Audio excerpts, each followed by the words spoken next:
is the key, a guiding light for you and me. Spark the talk and you will see. Conflict solver A to Z. World leaders master the art of self-defense just by talk. So people, make we talk.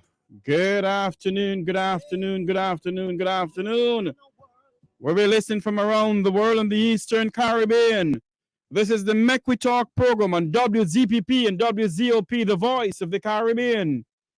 I'm going to have this afternoon with me Dr. Lavern Dear. She is going to be here with us this afternoon. We're going to speak about human trafficking. And of course, Dr. Lavern Dear is a Jamaican by birth, not by aeroplane, but by labor pain. Because many of us believe we come here by aeroplane, but we came here by labor pain. I have with me, coming into the studio right now,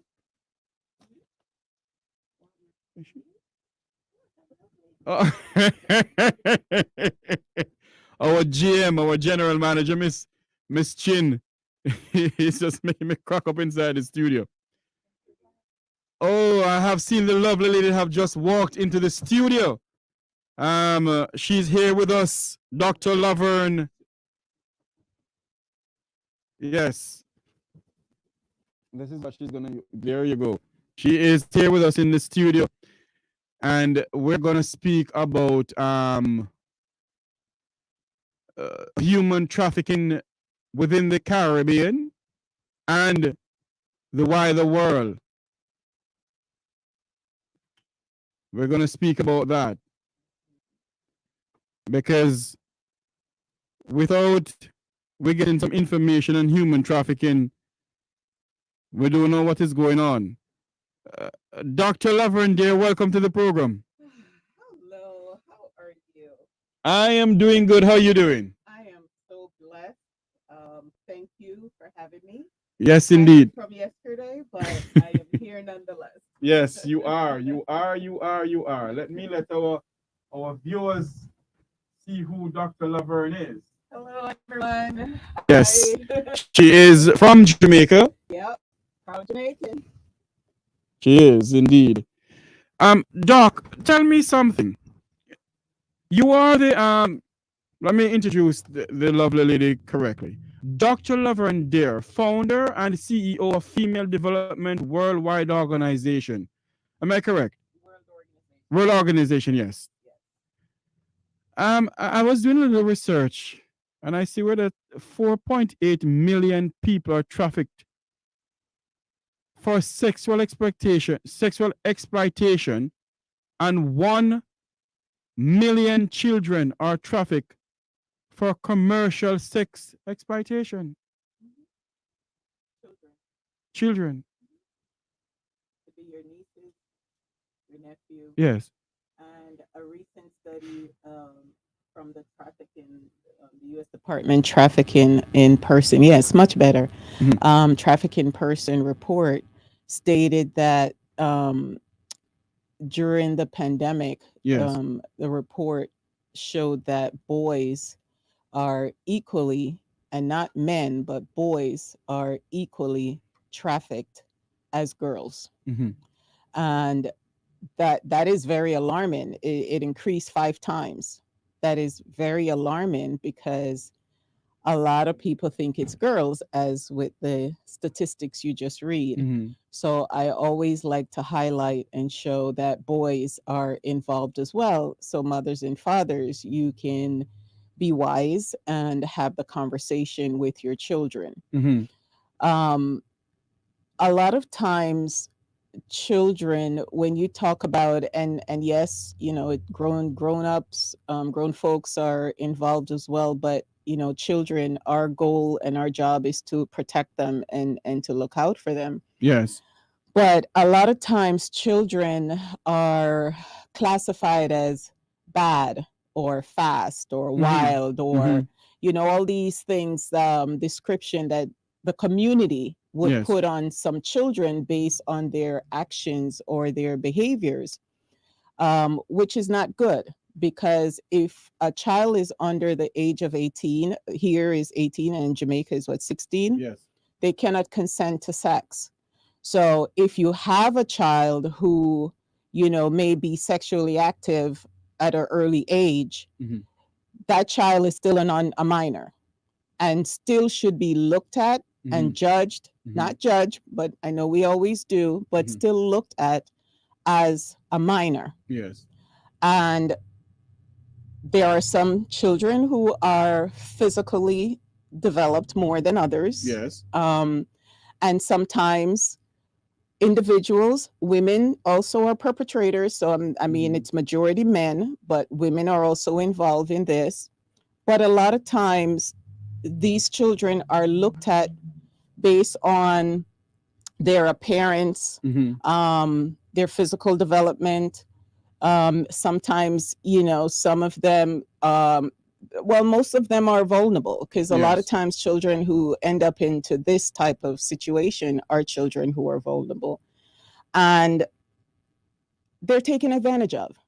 Yes, they are. They're taken advantage of. And that's what we need to look at and acknowledge and recognize, that our children are, I'm sorry, I'm going to fix this a little bit. Okay.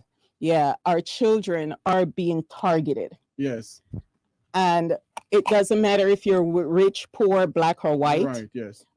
You're not exempt. Yes. And I always want to put that out there. When I started when I had a symposium in Oakland Park, one of the speaker, and I don't know if you did mention my organization, Yes. fdwo.org, Right, if yes. you need more information. Yes. But one of the panelists is the state attorney, was the state attorney at the time, and she lives in Parkland. And she made the statement that her first file that came on her desk was of a young girl being trafficked. And when she looked at the address, it was 2 streets away from her house in Parkland. Wow. Yes. So I say that because this is such a big problem. Yes. Human trafficking is a multi-billion-dollar industry. I'm happy you touched on that, because I'm seeing here the Cuban foreign minister, or the Cuban foreign minister rather, say it has uncovered a human trafficking ring aimed to recruit Cubans and other Caribbean nationals to Russia and Ukraine. So this is a big thing, Doc. It's a worldwide problem. It's a worldwide problem, and for it to be, if not first, but second to drug trafficking, Yes. it's got to be involved with a lot of moving parts and a lot of people. Right. Right. Take the camera off me for a minute. Sure. And it has to be something that needs to be talked about more. Yes. And that is why I started the organization around awareness, because, while there are funding out there and individuals that are looking, are they're victim centered, victim focused, they're not looking at the fact that by the time someone is into that lifestyle, they may not make it out. Yes. A lot of these individuals, they are killed by their perpetrators, or even if they make it out, they have a lifetime of trauma that they have to deal with, physical, mental. So it's almost as though that is a big side that individuals need to look at, is try to get them before they get into that lifestyle. And how do you do that? You talk about it more. You have more of these programs, with WZOP and yourself having the conversation. We go into the communities and we talk more about it. One of the things that I started doing right here in South Florida is educating our elected officials and our state legislators because they are the ones who have the ability to put measures in place Yes. for prevention. Yes. And that's why awareness is key. Tell me something. Do you have a figure of how much is being trafficked within the Caribbean? When you say figure, you mean numbers, statistics? Yes, yeah. No, I don't have that. And I can tell you, we started what we call the Caribbean Anti-Trafficking Committee. And I met with our Consul General, Oliver Mayer. Yes. Kudos to him for caring enough about members of the diaspora. And what he did, he commissioned our organization to now go out and start raising awareness amongst members of the diaspora. So, for the consulate here, they're responsible for 13 diaspora states. And so our goal is to raise awareness within the diaspora, Yes. as well as work with those in Jamaica. Yes. So the committee has been in place now for 2 years. And just this year, we're in conversation with the Jamaica National Human Trafficking Task Force, where we're seeking to establish a relationship and a work relationship or some partnership to see how we can collaborate our efforts and work together. So eventually the goal is to work more in Jamaica, as well as around the 13 diaspora states. And Florida, I can say is a great start of our strategy that we're taking in this awareness prevention, because Florida is now the first state to teach human trafficking, to mandate. There is a statute, a law, Yes. to start teaching the children Yes. in the schools, within the school system, about human trafficking. Yes. How did that happen?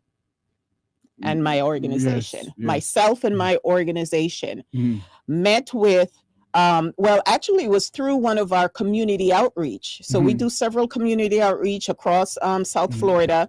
And at the time, Barrington, you may not know Barrington Russell, he was a House representative then. And he attended one of our outreach and was moved by the conversation, and then had his aide contact me.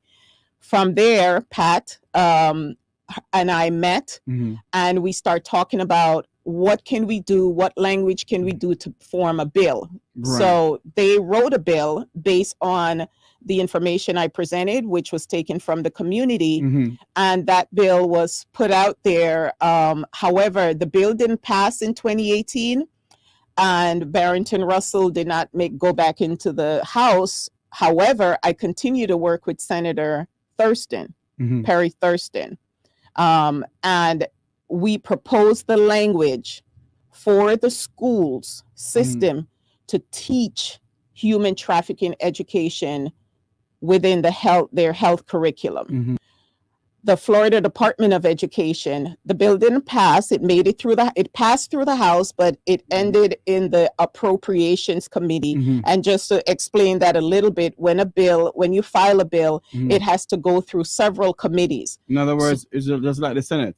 That's in the Senate and in the House. Yes. So you have the House side and you have the Senate side, and it has to pass on both to make it to the governor's desk.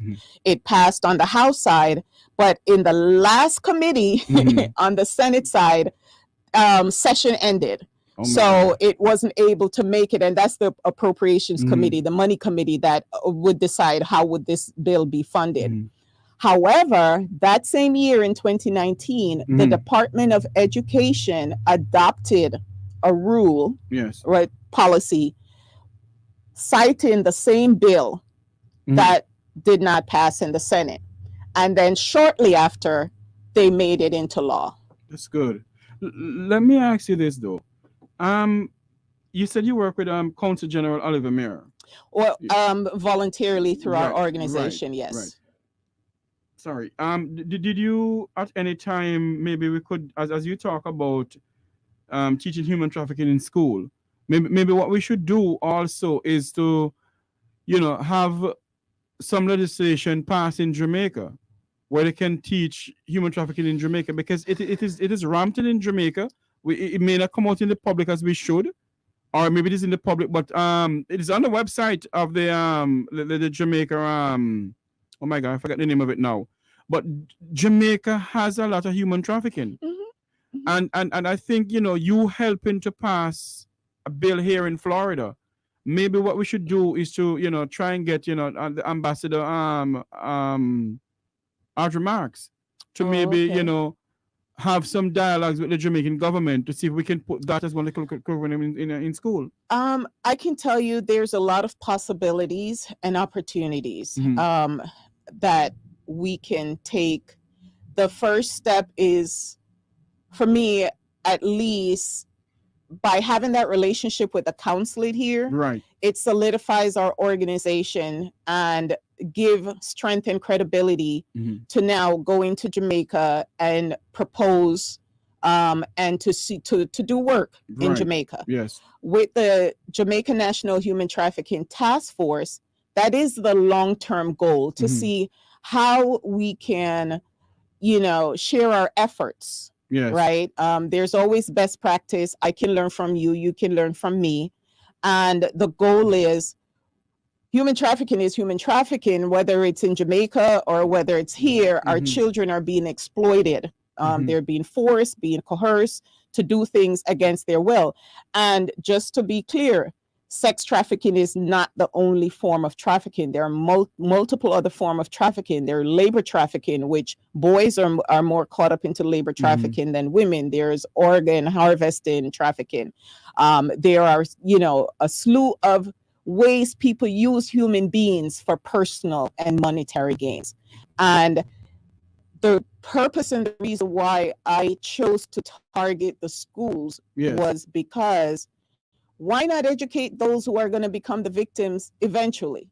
So if my child now knows, okay, these are some signs that you may see someone, because a lot of times these individuals, they groom your children, they watch them for a while and see their movement, and they wait to make that move. Right. If your child is aware, then if someone approaches them, then they will be this much wiser about making a decision, making a choice, or let's say not even the perpetrators, because you have recruiters, and recruiters are sometimes their friends who are already into that lifestyle. Yes. And their instruction is, well, go and get 2 other friends or 3 other friends. So your friends now, who you trust, is they're recruiting you, inviting you to go to a party or go to a friend's house or to go somewhere. And there you are. If you know, or if you're aware, then you can make that choice. Okay, you know what? I'm not going, I'm going home. Or if you go there and you're not comfortable, hopefully it's not too late where you can leave once you realize. Do you know how much how should I put this? Can you tell us how many boys are being trafficked within the United States? You have an idea? So no. The statistics that came out just says that boys has increased 5 times in their observation with boys being trafficked. It didn't give you, 50% or 213,000 boys. It just stated that boys are now 5 times as more being trafficked than before, since the pandemic. My God. If you're just joining us on WZPP and WZOP, we're talking about human trafficking with Dr. Lavern Deer. She's also the person who started the Reggae Girls in Jamaica, who founded the Reggae Girls in Jamaica. We're going to talk about that also. Well, let's clarify. I didn't found the Reggae Girls. I found the Reggae Girls Awareness campaign that I started, similar to the awareness campaign that I am doing now for human trafficking. Right. We're going to speak about that too, but we're going to continue on human trafficking. Have you worked with other government within the Caribbean or just within America here? For now, just within the U.S. Okay. So I know, we've had conversation with Colonel Charles, who has a passion for this as well. and the long-term goal is to see how we can work with him, because he is aware and he wants is it Parental Child Senior, Parental Child Junior? The junior, the younger one. Yes. Yes. So our goal is to see how, we can. He wants to educate his constituents. So long term, there's plans in the making, or intended plans in the making, but eventually we will be there. When you sit down and you look at what is going on with human trafficking, you have to ask yourself the question, why are they doing this? Why are they? Because they come from a poor background. They're going to the poor areas and they'll say to the little boys, I can give you this toy, I can do this for you, and then you don't see them none at all. So as I stated before, when I say the story of the state attorney, Broward state attorney, yes, Parkland is not a poor neighborhood. It's a very rich neighborhood. Parkland, and that case was there. So the lower socioeconomic communities are prone to this as well, because if someone is in need, you can easily bribe them. Right. With in even, and it's not even for trafficking. Let's talk about child sexual abuse, because a study came out showing that the number one childhood trauma of a child who has been sexually exploited is child sexual abuse. So if we want to, we're having this conversation and we're talking about human trafficking and why they're trafficked. Yes. Let's look at the underlying cause and reasons, right? Child sexual abuse is a major problem.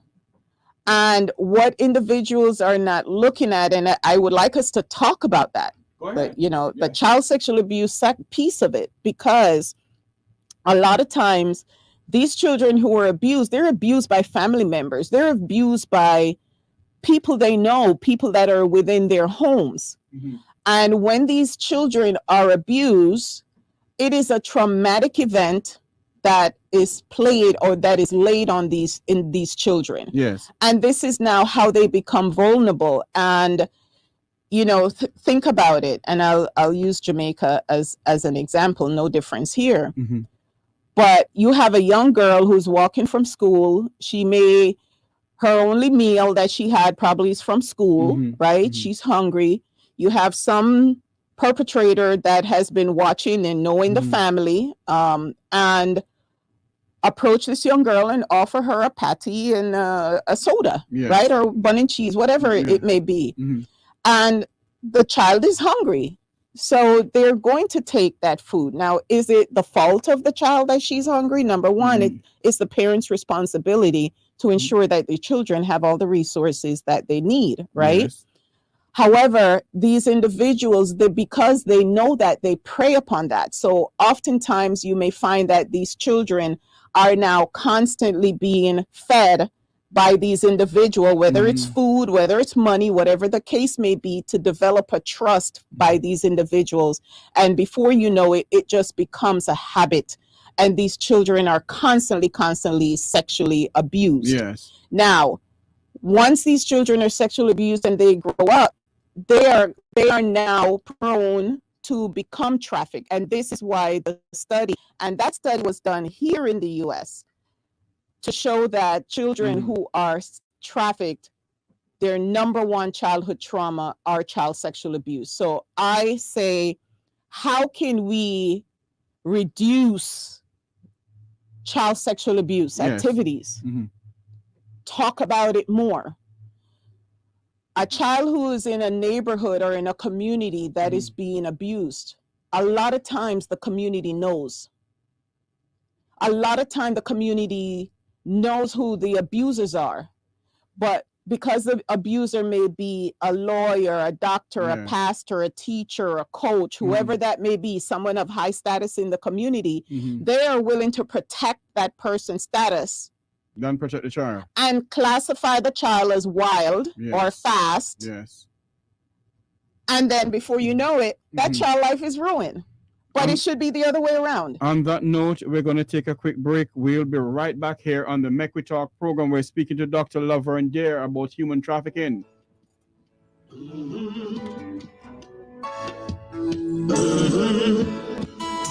When the game gets rough and this life just seems so tough, make we talk, my people, make we talk.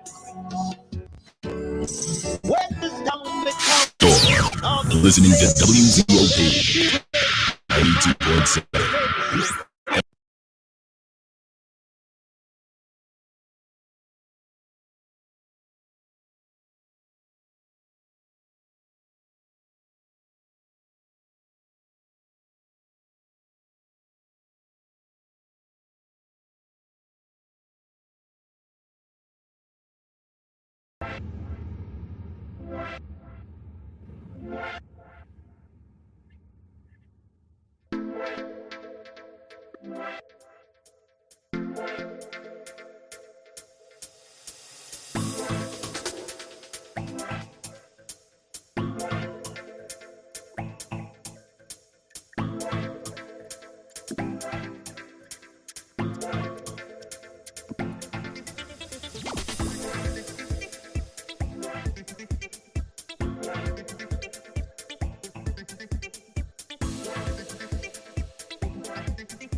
Comrades, are you ready?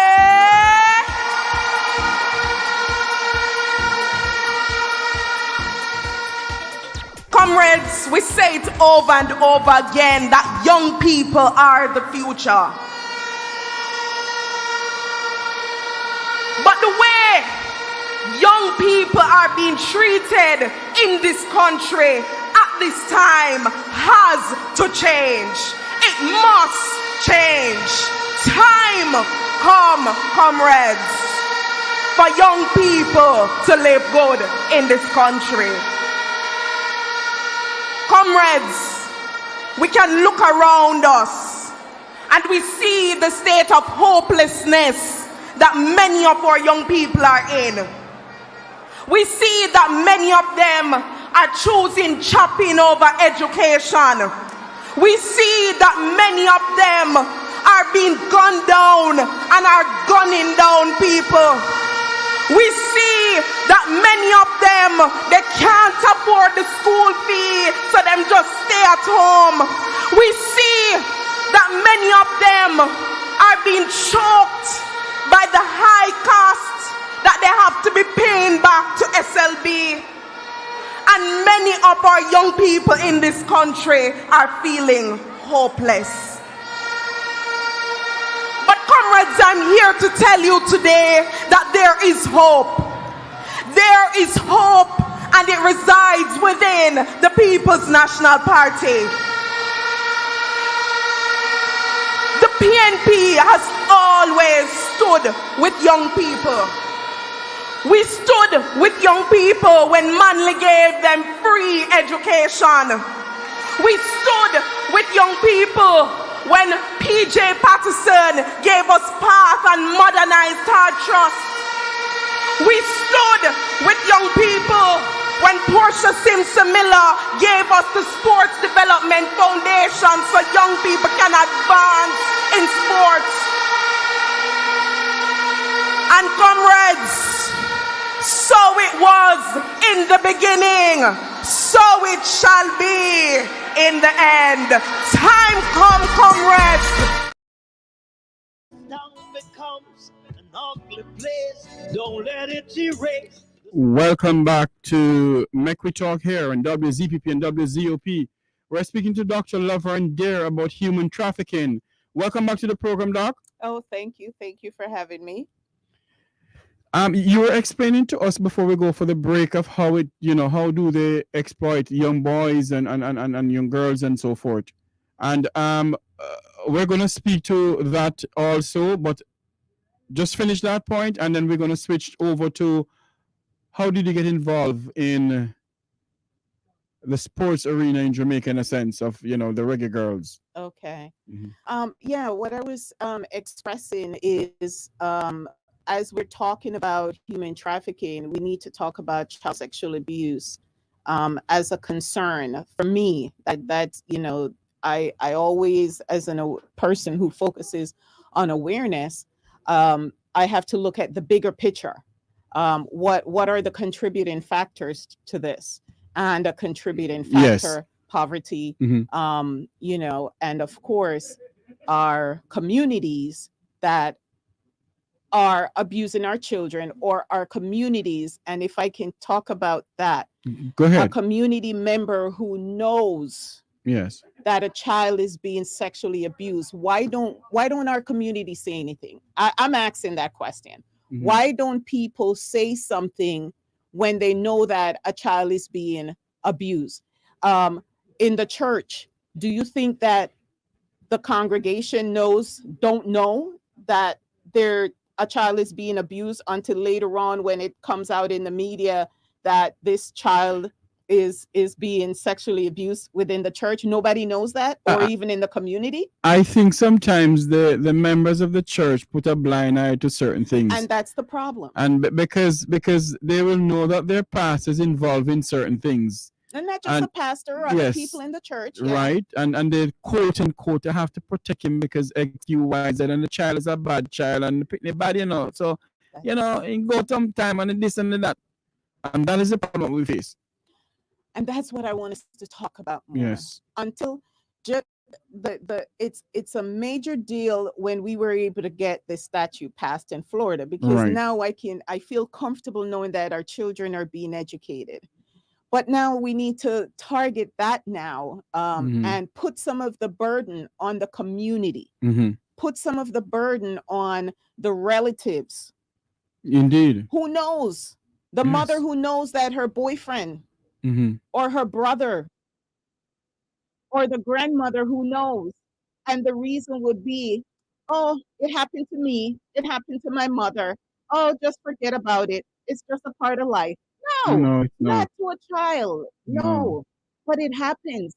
There are families out there who are tolerating it. Mm-hmm. And this is where I call it a generational curse. And until we Yes. address that generational curse, Mm-hmm. and parents understand that not because it happened to you, it's okay to happen to your child. Mm-hmm. Mm-hmm. Because now you have a traumatic parents dealing with their trauma, now raising a child who's now dealing with a trauma. Mm-hmm. Can you imagine that lifetime of trauma that these children? So let's break that generational curse. And something to Doc, there's a lot of people who, you know, because we're not talking about politics, they don't want to hear about human trafficking. It's happening within their own country, it's happening in their own community. And as you said, they put a blind eye to a lot of things. How can we get them to stop putting a blind eye to things like those? Again, right where we are talking about it Yes. now, right? However, parents need to understand that what happened to you when you were a child, it's Mhm. not your fault. Mm-hmm. And the grandmother who's tolerating it needs to understand what happened to her. Mm-hmm. It's not her fault. And until these victims become survivors and acknowledge that Yes. what happened to them was not Mhm. normal, it was not your fault, let's have the Mhm. conversation. Until we start dealing with that piece, Mm-hmm. we may not see a difference, because these individuals who are having children and Mhm. supposed to protect the children, they're not having the conversation. So the kids, and it's going to be always be a norm. Oh, it happened to us. It's okay. Mm-hmm. You'll be all right. Or some of them put the children out. Yes, they do. They do. If they're 15-year-old, say to your mommy, daddy touch me or whatever. Oh, come on, you just saying hello to you or whatever. And that is why I think mothers should sit down, the parents on the whole should sit down and explain, talk to their kids about things. Hey, somebody touched you there, it is not right. Yes. But Yes. majority of we grew up in Jamaica, and majority of our parents, oh, China, nothing. No, stop dismissing it. Yes. I was watching on social media Queen Ifrica Yes. recently, Yes. who came out and spoke about being abused by her But dad. her dad, yes. When you read the comments, some of those comments, people blaming her. I mean, they're putting some negative comments towards her. And when I saw, and because I mean, I don't know the father music as much, but I Yes. remember because Yes. my mom used to listen to those type of music, so the name sounds familiar. Yeah, and what they're saying also that her father is legally blind, Hmm. and he's legally blind. I think he is I wouldn't say crippled, but I think Well, he's in a wheelchair. he's in a from what I wheelchair. saw, Yes, he's in a wheelchair and he's legally blind.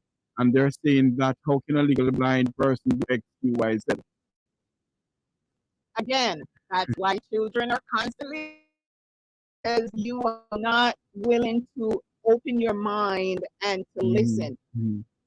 For me, if a child comes to me and tell me that they've been abused, I am not going to put that blame on that child.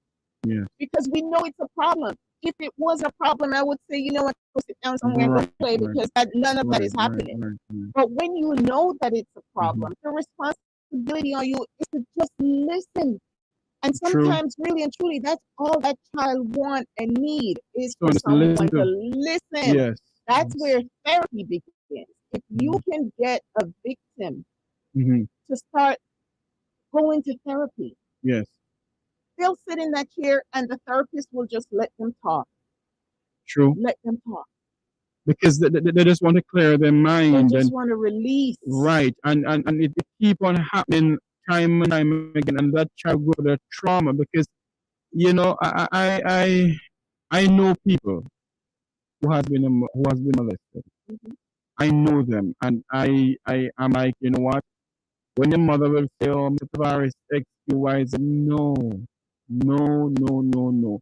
And sometimes the parents themselves need to get help for themselves too. That's the point. That's exactly what I'm saying. That until we start dealing with the parent. Now, I'm going to just share a little secret with you. When Remember, you're on air, though, So it's don't, all right. It's okay. all right. I can trust your audience. Okay, go ahead. When I started to get into this, I spent a lot of time, right, battling with it. Why? Because I'm a survivor of sexual abuse. Oh my God, traumatic. It took away a lot of years of things that I could have done. I spent a lot of years on a therapist sofa, talking through all of this. So until I was at that healing point within myself, and you're talking about a woman who has been married, have a child, and still had to deal with all of that in a marriage and in a home. And one day, I'll talk about more about that. But when I started putting my plans together to see how I'm going to do this, because I decided I'm going to dedicate my life to prevent what happened to me to happen to another child. And then I said, you know what? For someone who's already older, it is just so hard to get through to them. Yes. So do I have the energy at this point to target the elderly section of this problem? Or do I focus on a child that you can prevent from getting into it by educating? Yes. So my choice was to focus on children. Although when I do anything that I do, I invite the parents. Yes. So I'm still including the parents, but my primary focus is on the children. And I know, however, though, that the parents need help. Yes. So the parents, I am speaking to you, I am urging you. It is never too late. We were talking about the whole Reggae Girls thing. When I was doing a community outreach trying to raise awareness for the Reggae Girls several years ago, I went into the community and I am talking to someone about sports, and I'm always talking about children Yes. being exploited. And this one woman turned to me from nowhere that I don't know, Mm. and she said, "A long time that I've gone in." And this was a woman that maybe was in her 60s, almost 70s. But when I heard her voice, I heard a pain in her voice. Happened to her too. It's possible.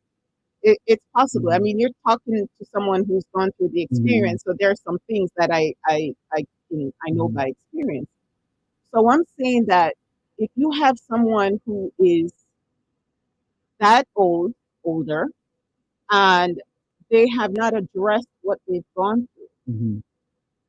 they are going to go into their senior years having to deal with that. And that psychological problem Mm. is going to forever be there. When you look at the incarceration of women, Mm. and there is a statistics, I didn't bring my tablet with me to share Right. that with you, but it shows how much money Florida alone is spending on women who are incarcerated My God. from being sexually abused. Wow. So the problem is a wide problem. When you Mm. look at the drugs, substance abuse Mm. issues that we're having right now with the opioid and the fentanyl and all these things that are killing off the individuals, alcohol. Mm. These are choices of drugs that adults use to suppress their pain Mm. that they're going through. So now the society have to deal with this substance abuse issue that we're dealing with. When you look at the incarceration and the amount of women that are in the prison system, Mm. how do you stop the prison issue and the jail incarceration issue? Well, you have to address what is Mm. putting these people into these Mm. positions to get themselves arrested. Mm. So I see a part in in a thing I was looking at where they said that the population of human trafficking is twice the size of the population of New York, mhm, London, and Los Angeles. well, for it to be a multi-billion-dollar industry, it has to. And My God. again, if we're talking about the lower socioeconomic community, well, look at the Jeffrey Epstein, Yes. right? Look at that mix Mm. up with um, Prince Edward, Yes. all the way over there, Mm. connected to here in the U.S., Florida, here in Florida, West Mm. Palm Beach. Mm-hmm. Mm-hmm. These Mm-hmm. are not lower socioeconomic people. These Mm-hmm. are decision makers. Mm-hmm. As what I call them back home in Jamaica, the people of the Vumba and the Vumba. You know, I mean, when you look at it, people are hurting.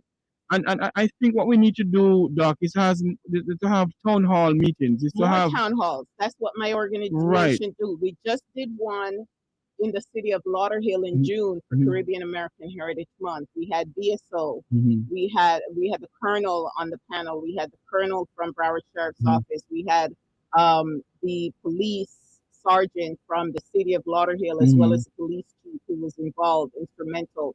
We had Jamaro from the state Mm-hmm. attorney's office. We bring in key individuals who are expert subject matter to have the Mm-hmm. conversation with members of the community. And that event was mind blowing. The community came out in full force and they were Mm-hmm. shocked because statistics was presented by the police officers Mm-hmm. touching right there in their backyard. And everyone's, this happens here? This happens here? Mm. Yes. I saw you on your website. I was glancing through your website. I saw you have a good friend of mine on it with you were live on CVM TV. Yes. My good friend Herb Nelson Jr. Yes. Yes. I saw you have him on there with you talking about human trafficking. And I think what we need to do also, and you're welcome. Sure, I'm sorry about that. You're welcome to use the Okay. you're welcome to use my platform whenever you're ready to have a forum. Oh, okay. Yes, you're welcome to use it. Because we need to have more forums like these to speak about what is really happening. It's not only politics is happening in our country. It's not only politics is affecting people around the world. You have other things, human trafficking, sexploitation. I mean, you have so many things going on. And I think what we need to do is to have more forums, talk about it, have people come on, and see who we can get. They don't have to give. They don't have to show their face. We can have them come out and say, "Hey, I am a part of it. This has been happening to me." Because it is going on within our countries, within our borders, everywhere it is going on, and it's time for us to really speak up and do something about it. Seriously. In July of last year, I hosted a charity gala, and our keynote speaker was a survivor of human trafficking. Wow. She came down from she lived in California at the time. She's in Georgia now. She traveled down here and she spoke. And when Colonel David Holmes from BSO was also there, she also wrote a book. Um, I am not. I am a ruby, not a sapphire. Wow. And when she spoke, the whole room was quiet. Mm. In 2018, I had another survivor who lives here, and she came and she spoke. Again, when she spoke, the room was quiet because she spoke about her mental illness that she is now dealing with, and how that trauma affects organs within her body. That when she is re-traumatized, her body just starts doing things that she herself cannot control. Wow. That's how My God. dangerous this trauma is Mhm. on individuals. So yes, we do need to have more of these forums and community outreach to educate our community. Doc, tell our listeners and our viewers on the Make We Talk Jeffrey Tavares YouTube channel, where can we find you? Where can we go on Google and find you?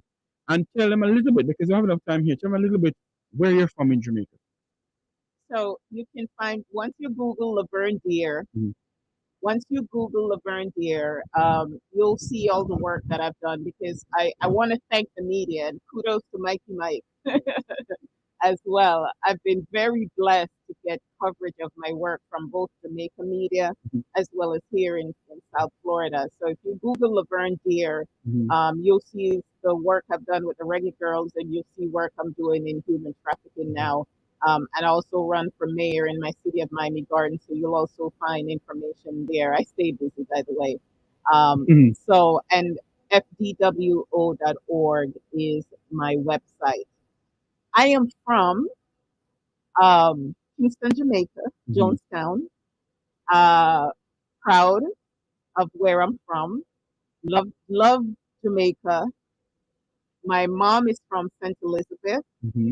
When she started traveling, she left us down there with my grandmother. Those were the best 3 years. I recently found out that that's what's considered a cockpit country. To me, I used to always brag about growing up in a forest. It is the cockpit country. It is. Yes. And it was recently that I realized or found out. I met the chief and saw a whole map, and I mean, it was just so moving. But my best years, I when my mom started traveling, she left us with my grandmother, and then she sent for us, and we started traveling to the Bahamas, and then here to South Florida.